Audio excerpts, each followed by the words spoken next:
Because the people who will sit back and encourage you and cheer you on are the ones going, you know what? Go for it.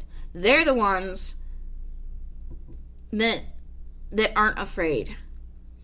They may or may not be pursuing their own dreams and their own passions, but they're not afraid of the idea that it is possible to do that.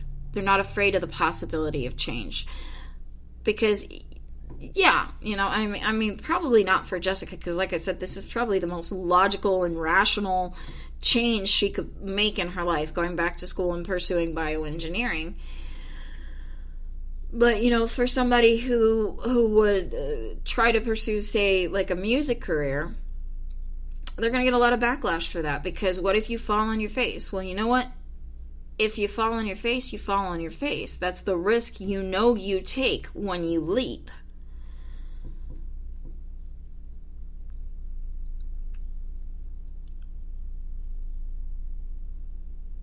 And when you leave behind toxic relationships and you cut those naysayers out of your life, whether in one foul swoop or gradually over time, when you cut those people out of your life, they're not going to go quietly.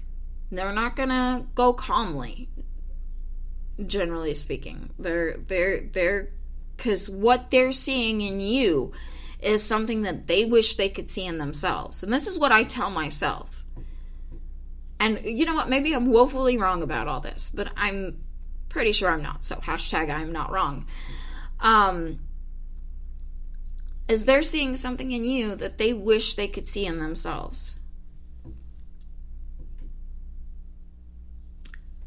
And they want it. But it is so much easier to try and hold you back than to push themselves forward. And going back to this conversation that I had with all caps someone over the weekend about severing ties with toxic people, is, he said that he continued to hang around with some of these so-called friends, even though he knew that they were kind of sort of really toxic. Because he sort of had it in his head that he wanted to help them. And he's like, but then he said, I realized I can't help them. And I went, you know what? You're right. You can't help them right now because you got to take care of you first. You got to take care of you first. You got to live with you for the rest of your life. Everybody else comes and goes. You got to live with you for the rest of your life. I don't think I actually said those exact words to him, but I've said that to him in the past. I'm sure. Anyways, but then I proceeded to say, and you know what? What you actually did probably is going to have more of an impact than you know right now. Because maybe not all of them are going to turn around and change their lives for the better like you have, but at least one of them at some point is going to wake up and have an epiphany and go, oh, fuck. All caps, someone was right. And something you said is going to echo in their head. Hey, that rhymed. And they're going to take that seed that you planted and they're going to nurture it. And they're going to grow a better life around them.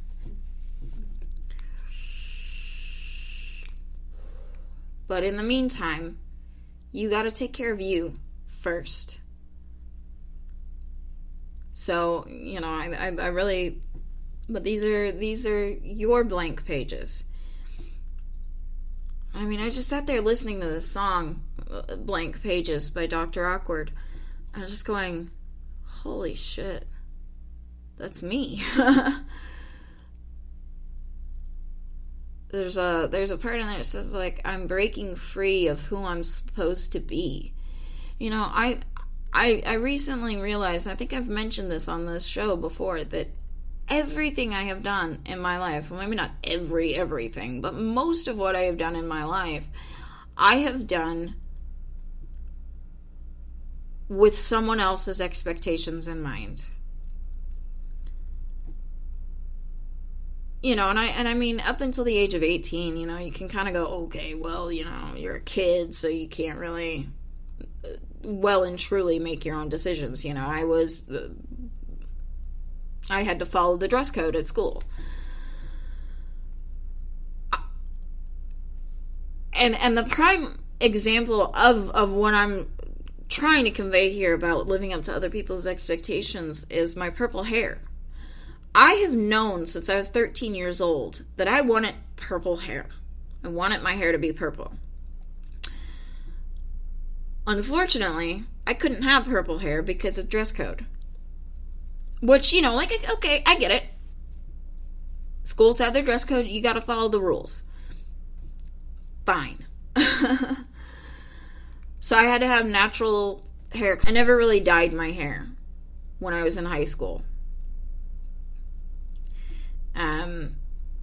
But then when I was 18 years old and I wasn't in high school anymore and I didn't have to follow anyone else's rules, I didn't do it. Actually, let me take that back. I finally got the nerve to dye my hair blue when I was actually right about when I turned 19. I got the nerve to dye my hair blue. But it washed out. It washed out over time. It looks fucking awesome. But it washed out over time because that's what happens. No one ever explained to me about how to care for that, you know, colored hair like that. Which is fine. But it washed out over time. And after it had all completely washed out, I guess about 9 months later, I was back here in Abilene. And I told myself that I was going to live a good life. I was going to be a good person. I was going to do the right thing. And so I always kept my hair blonde. And then eventually when I was 25, I started dyeing it auburn. And in red, auburn, you know, reddish brown. And I mean, I looked fabulous. I don't want to sit here and say that it didn't look good. But I wasn't doing it because that's what I wanted to do. Wasn't doing it because that was who I wanted to be. I was doing it because that was what I thought everybody else wanted me to be. They wanted me to look employable and quote-unquote natural and quote-unquote normal. I don't think people really well and truly wanted me to express who I truly was. And so finally, the summer before I turned 30, I was doing some major soul searching, and I was thinking about who I am and who I want to be and who I want to project to the world. And this image popped into my head of me with the purple hair and the kinds of clothes I like to wear and tattoos that I want to get, and eventually I want to get my nose pierced again, and this image popped into my head.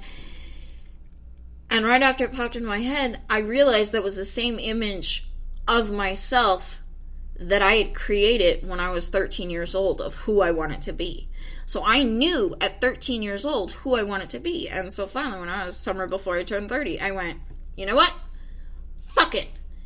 I'm almost 30 years old. I'm an adult.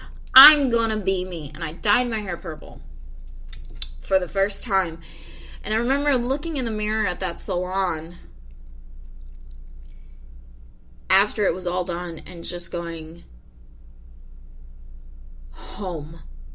It was, you know, this feeling of home is a really, it's hard to put properly into words. But I think I talked about it a little bit back in March.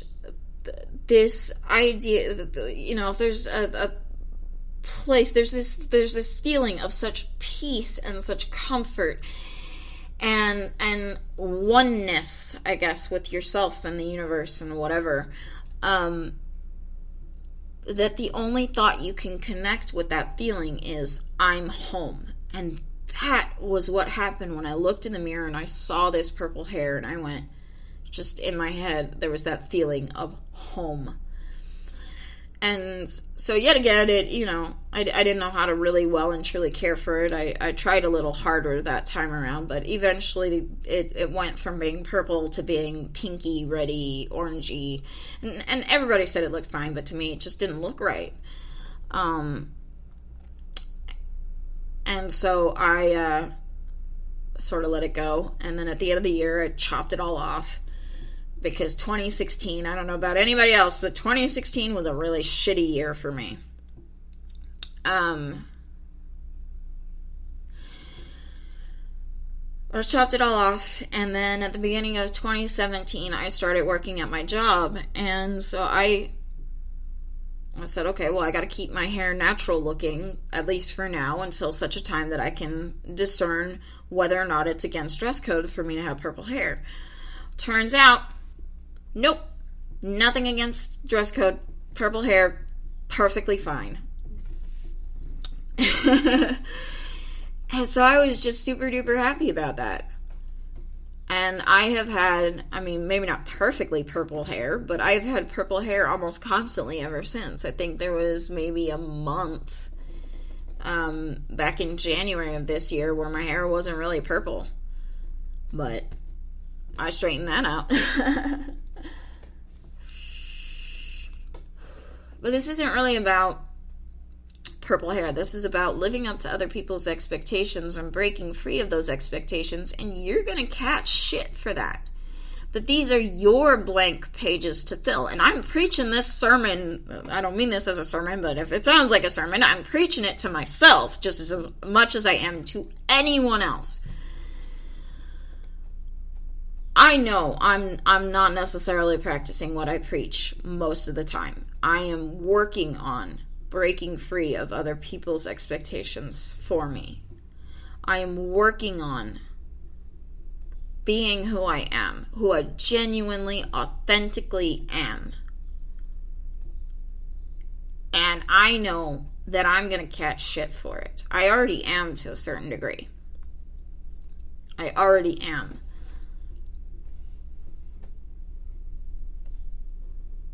But the truth is the people that want to just criticize you for making positive changes in your life, when they criticize you, they're saying more about themselves than they are about you. They're saying more about who they are and what they're afraid of than they are saying anything about how logical or illogical your dreams are. And let me be clear, when people criticize, I talked about this last week a little bit with intention, aligning intention with action. I'm sure that the criticism comes from a place of genuine love and caring to some certain degree. It comes from a place of, I don't want to watch you hurt. I don't want to watch you fall. That being said, it's interesting that people assume you're going to fail before you even try. Because you can turn that around and say, well, don't you want to watch me succeed? Don't you want to watch me thrive? Because all of life is a coin toss. I'm not talking very well today. That's really bad when you do 2 podcasts, right? But all of life is a coin toss. It's all a coin toss. It can go one way or the other. And you know what? If it doesn't go the way you want it to go,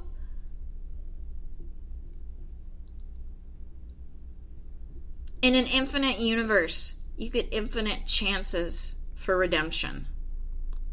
That's how I feel about it. Agree or disagree, that's fine. But that's how I feel about it. In an infinite universe, you get infinite chances for redemption. And I believe it was Confucius, there's a quote from Confucius